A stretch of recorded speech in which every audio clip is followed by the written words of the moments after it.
'Twas the night before Christmas, when all through the house not a creature was stirring, not even a mouse. The stockings were hung by the chimney with care, in hopes that St. Nicholas soon would be there. The children were nestled all snug in their beds, while visions of sugar plums danced in their heads. And Mamma in her kerchief, and I in my cap, had just settled our brains for a long winter's nap, when out on the lawn there arose such a clatter, I sprang from my bed to see what was the matter. Away to the window I flew like a flash, tore open the shutters and threw up the sash. The moon on the breast of the new-fallen snow gave a lustre of midday to objects below, when what to my wondering eyes did appear but a miniature sleigh and 8 tiny reindeer, with a lively old driver, so lively and quick, I knew in a moment he must be St. Nick. More rapid than eagles his coursers they came, and he whistled and shouted and called them by name. Now Dasher, now Dancer, now Prancer and Vixen, on Comet, on Cupid, on Donner and Blitzen.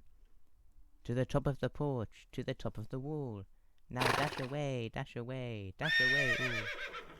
As leaves that before the wild hurricane fly, when they meet with an obstacle, mount to the sky, so up to the housetop the coursers they flew, with the sleigh full of toys, and St. Nicholas too.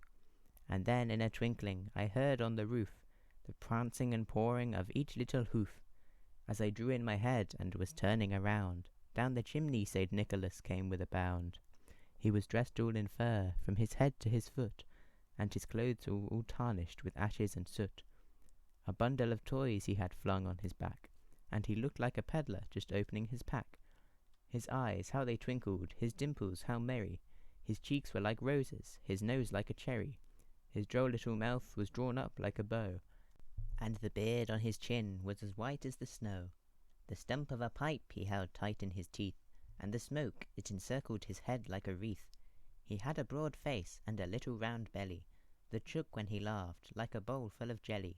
He was chubby and plump, a right jolly elf, and I laughed when I saw him, in spite of myself. A wink of his eye and a twist of his head soon gave me to know I had nothing to dread.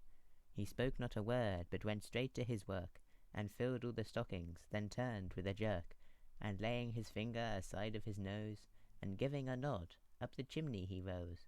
He sprang to his sleigh, to his teams gave a whistle, and away they all flew, like the down of a thistle. But I heard him exclaim, ere he drove out of sight, Happy Christmas to all, and to all a good night.